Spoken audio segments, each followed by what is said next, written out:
Good morning again, and good morning to those of you who are watching online. When I had you pause for a moment and rest, I know there are two types of people in this room. There are those people who welcomed it, who received it with joy, and didn't need permission to stop and to pause and to breathe. But there were others here and online who said, I'm waiting for this to be over so that we can begin the actual stuff that we have to do. So the pause is an interruption and you're waiting for a continuation of life. And what I really wanted to do today was to begin that pause and have it go for the next 40 minutes. But I thought that was irresponsible since I'm the speaker today. But this is an idea that I want us to talk about today, the idea of the sacredness of the pauses. Now, when we meet someone for the first time, invariably there is a question that we often ask them, or they ask us. They say, so what kind of work do you do? And it's a natural enough question, right? It expresses a curiosity about the other person. It helps us establish a rapport with them. And it gives us a place to start gathering information about them so that we can build a relationship with them. But in a subtle and I think a very real way, the question of what someone does reveals who we tend to be as a people and how we view ourselves and how we view others. We view ourselves and we view others through the doing of their lives and our lives. Because often, not always, but often, people's daily work, their jobs, their careers evolved out of something that interests them, right? Whether it's working with animals or writing or crunching numbers or helping people, there was something in the beginning that we loved, that we had an affinity for, that brought us to that place. Not always, but often. And as a result, we are people who tend to define ourselves and others through activity. Even if we don't all do work that flows out of our passions and interests, we usually come to find a good bit of our identity in the work that we do individually and collectively, which is why when we lose a job, often that can be an earth-shattering, planet-changing, life-altering moment because so much of who we are, turns out, comes from what we do. And not just our vocations, but our work, our daily routine, the fruit of our efforts. Most of us live our lives around our calendars. We have a set of white boxes, and we define our days by the things that we place within those white boxes. We have a series of things that we have to get done. We have daily to-do lists, and at the end of the day, we gauge the success of that day based on how much of that to-do list we got done, right? We have tasks to perform every day. We have obligations to meet. We have small jobs that we need to put down so that we can move on to other ones. Now, friends, there's nothing wrong with having a plan. There's nothing wrong with budgeting your time well, and there's nothing wrong with wanting to be productive. Because in this life, which is fleeting and fragile, you have only a limited amount of time and resources with which to work. And so, yes, using those well is a beautiful and life-affirming thing. We want to be here to perpetuate beauty and foster justice and to radiate compassion. But many times we mistake activity for productivity. We get a sense of worth from the number of endeavors that we engage in. We see movement as inherently positive. And regardless of whether or not that movement is actually making us healthier or more whole or more joyful.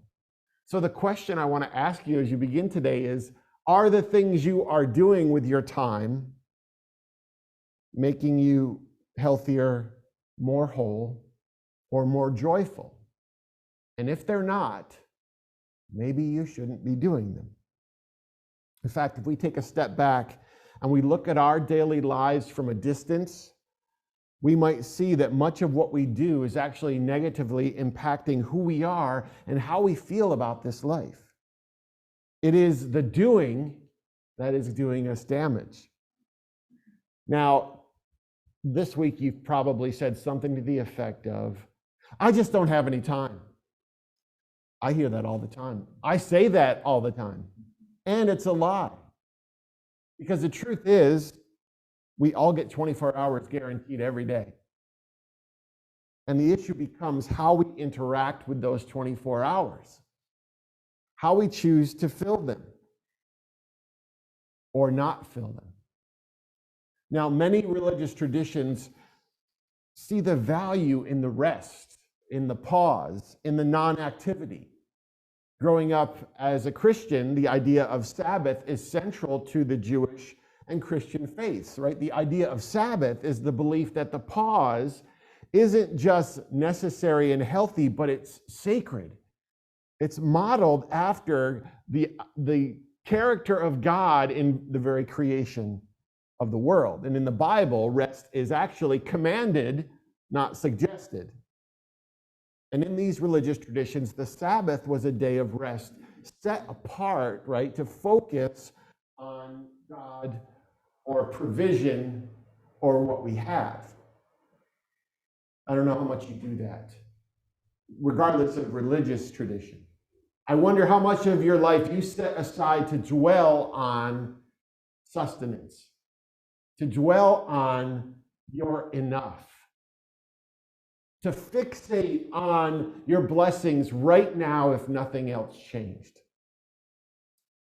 Growing up Christian, I always loved these stories of the Bible of Jesus because they often couldn't find Jesus. His followers were saying, Jesus, you have a 2:30 healing, where are you? And the scriptures often would say that Jesus was off to a solitary place praying. And what I grew up appreciating was that with all the stuff that Jesus was doing, he was also purposefully unavailable to the world so that he could be more present when the world called again.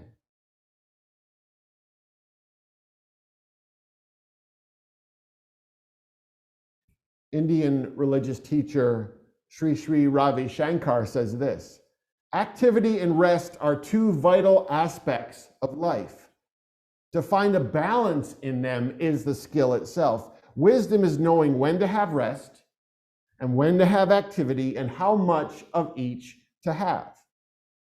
Finding them in each other, activity and rest in activity, is the ultimate freedom.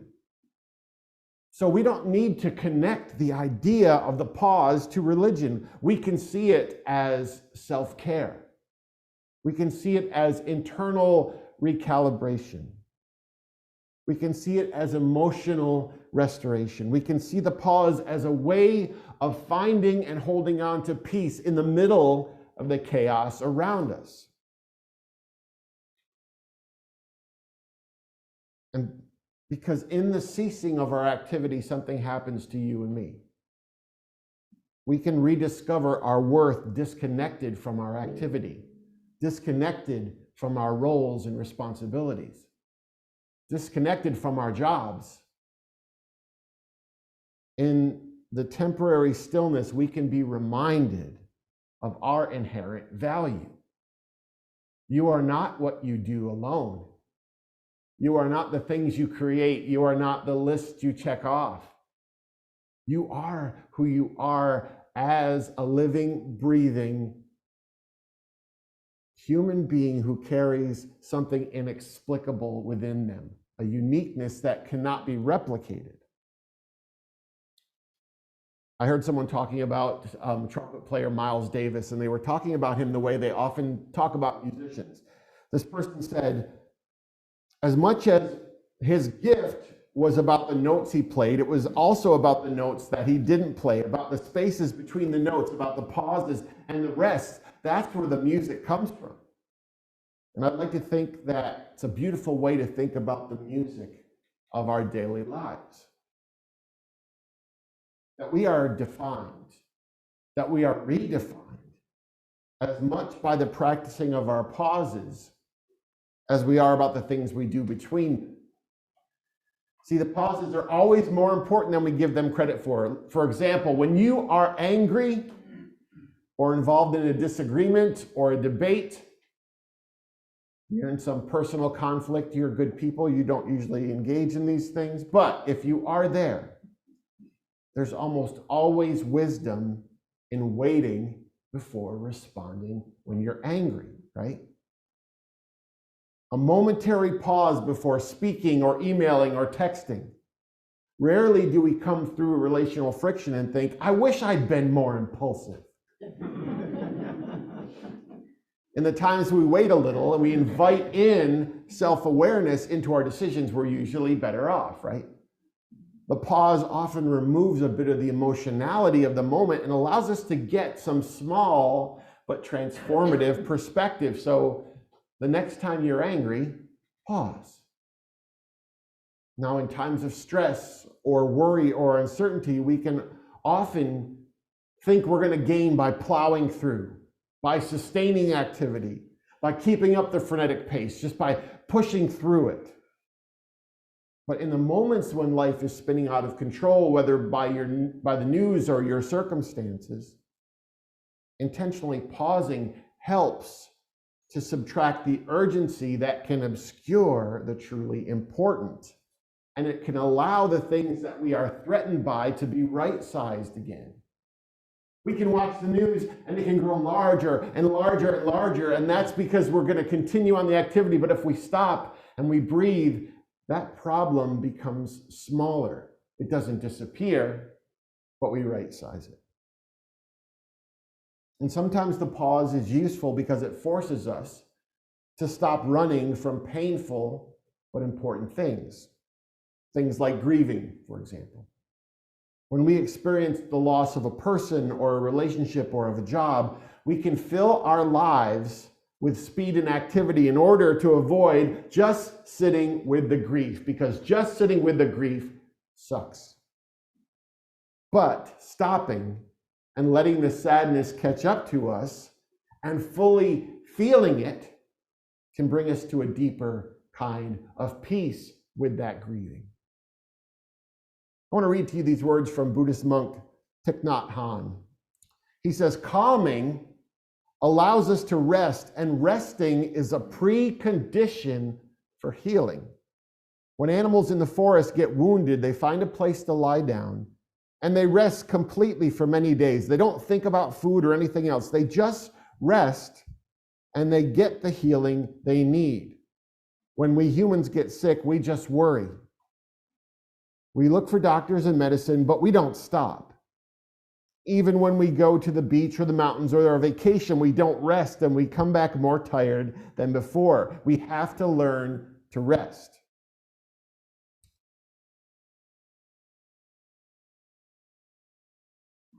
Your peace is not a product of the things that you do.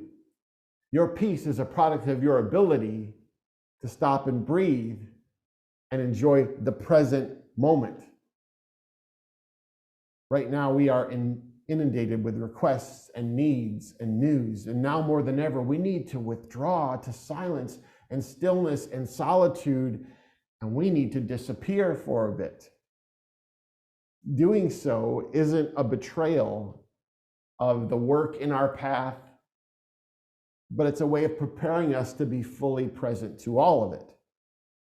In those times when we pull away from the crowd, if we can, our minds are recalibrated and our reserves are replenished. And when we return to the world, then we're better able to offer our undivided selves. So I want you to be activists, but I also want you to be inactivists. We should be people of pause. We should be leaders in the rhythm of a life that is not consumed by all that has to be done, and it should be partly consumed with who and what we are becoming. And the pause for you doesn't have to look like mine. It just means silence or solitude or nature or prayer or meditation or sleep. I was driving to an event this weekend. I was supposed to speak Friday and Saturday evening and come back here and speak. And I was not feeling well. I was not feeling up to it. But my obligation had told me, you need to do this because that's what you do. And I was driving and it was about midnight on Thursday.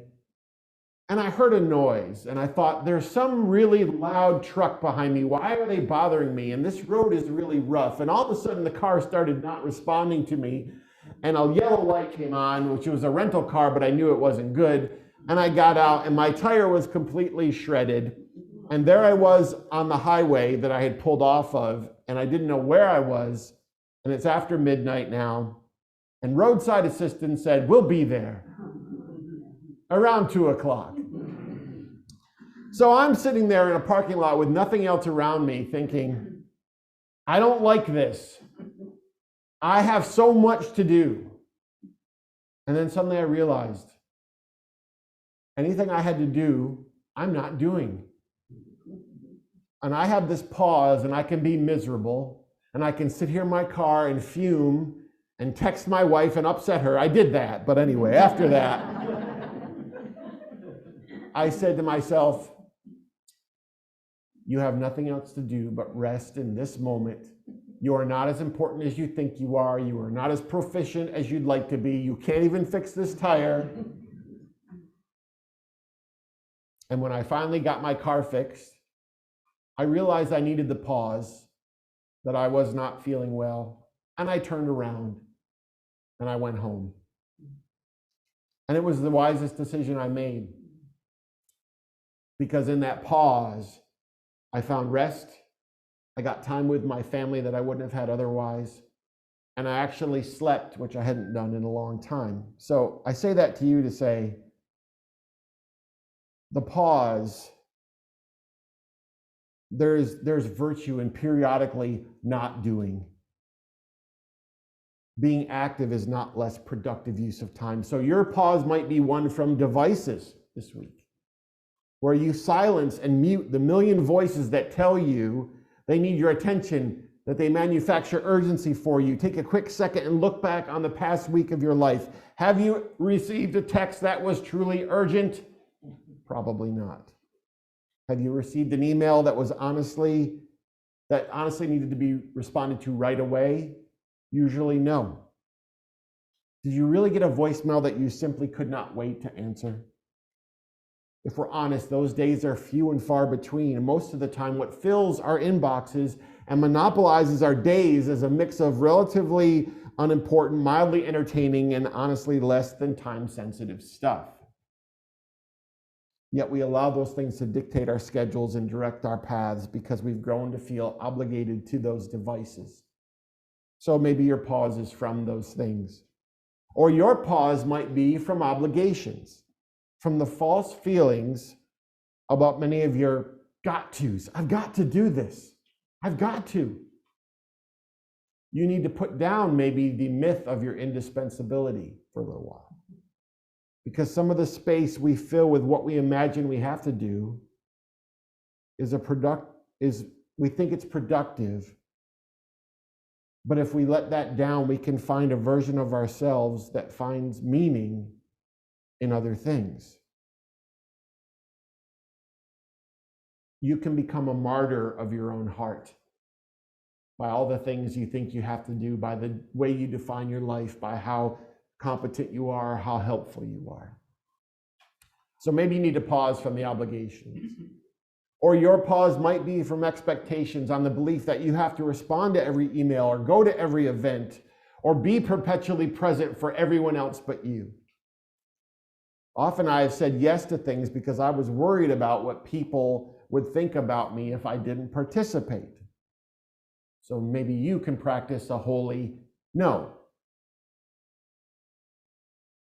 And your pause might be one of addiction to the external. The addiction to approval or applause or admiration or attention that comes from somewhere outside of yourself. The best of spirituality and the greatest peace comes when we are comfortable in our own skin and when we are in the company of only ourselves and feel we lack nothing. How long has it been since you've been in the company of yourself and lacked nothing?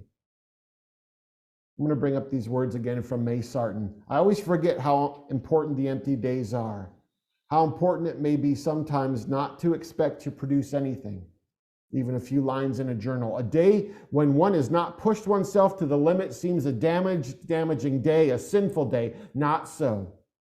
The most valuable thing one can do for the psyche occasionally is to let it rest, wander, live in the changing light of a room.